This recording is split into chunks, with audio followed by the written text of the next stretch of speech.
Well, good evening, Reverend. Keep your dollars. I am accountant James Jackson. I'm sure that your attorney has advised you as to the purpose of this interview today. You do understand your rights and everything that goes along with the questions and proceedings in this interview. Is that correct? It's a pleasure. It's a pleasure. It's a pleasure to meet you. Pleasure to meet you, James. Yes, it is. Yes, I am. Yes, I am. Amen. Yes, I am. Well aware of my rights. Well aware of my rights in the law and in Jesus. So, yes, you may proceed. Okay, well, I'm glad you have been informed of all that, so we shall proceed. Basically, this is an audit of your last year's expenditures and expense account that have been connected to your church, JMM Temple of Faith. Just going over these expenses and different things that are connected to this account so that you can verify and give us reason for these amounts. Reverend, can you please tell me, what does JMM stand for in JMM Temple of Faith? Well, JMM stands for Jesus Makes Millionaires Temple of Faith. Jesus makes millionaires? Okay. Is that saying Jesus made you a millionaire, Reverend? Can you please explain that acronym? There you go again. You got it all wrong. You got it all wrong. Jesus Makes Millionaire is an inspiration to let the congregation know that you don't have to stay where you are. That Jesus will provide as long as you give and give abundantly and from the heart. As long as you put your best foot forward, you too can be a millionaire. It's what the purpose of the word is. See, you think that it wasn't about me. The Lord blessed me because I give unto the Lord. I minister to his people as he asked me to. I have been blessed. Yes, I have, as well as you could be blessed, as well as everyone who view this can be blessed. Yes. So that was the purpose of JMM, Temple of Faith. You have to have faith that Jesus can make you a millionaire. In October of last year, there was a purchase made on a home of $2.6 million in the area of Buckhead, Atlanta. Can you explain why this home is on the church's? Can you explain why this home is on the church's budget? Well, first off, let me let you know that it is not a home. Yes, it is not a home. It is a recreational center that we use for the church. And it needs to be that size to fit the congregation. I have a very large congregation, and Okay, Reverend, can you tell me what, in reference to the church, is this recreational center used for? Well, what we do there, we minister and we have recreational activities as well as vacation Bible school.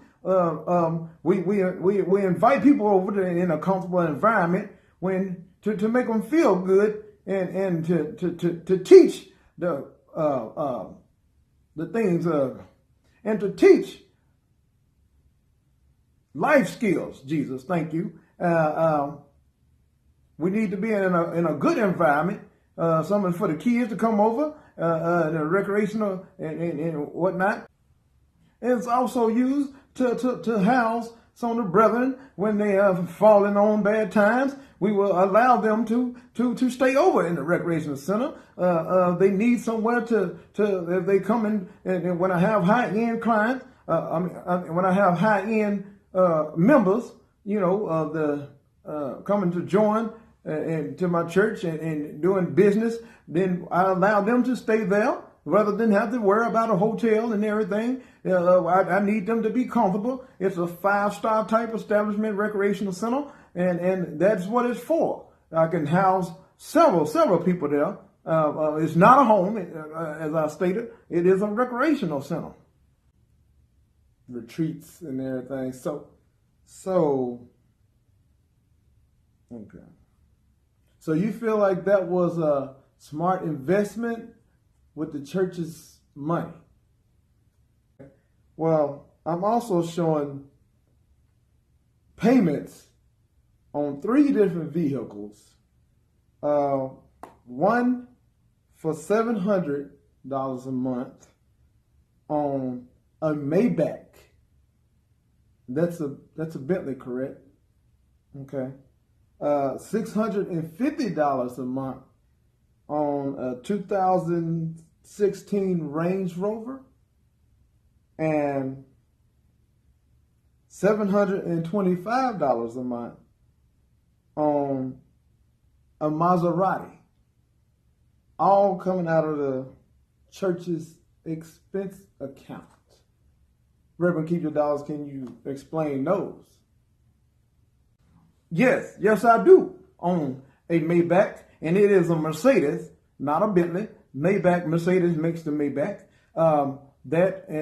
Yes, the Range Rover as well, as well as the Maserati, all have its purpose within the church. Okay. So if I have someone like a Barack Obama wanting to come to my church, I'm not going to go pick him up in a Chrysler 200. No, I will have my driver to pick him up in the Maybach. I mean, that's what it's for. It is not a misappropriation of the funds due to the fact that it is used by the church.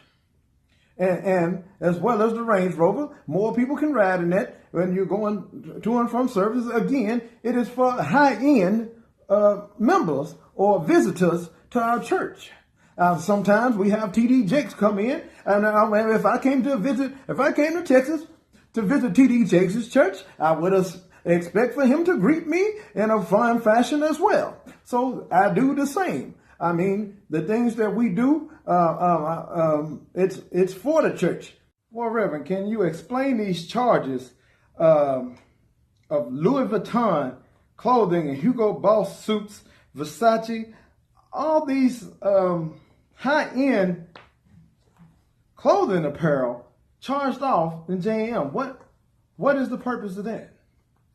The clothing that I wear is for television purposes. We broadcast 3 nights a week. On Wednesdays and twice on Sunday. So yes, I have to have these clothes for those sermons and for the broadcast. I'm not going to wear the same suit as in the evening service that I did in the morning service, because when I'm preaching, when the Lord is delivering, I sweat out my suits. So what do you think is going to happen? Yes, I need to change clothes, and the types of suits that I wear are not in Macy's. Thank you, Jesus. So it don't matter the label. There's just a higher quality of the suit. Yes, I wear Louis Vuitton. Yes, I wear Boss, Hugo, and things of that such. That is what the congregation would prefer me in. I minister to them, and I should do it in the best of my ability. In July,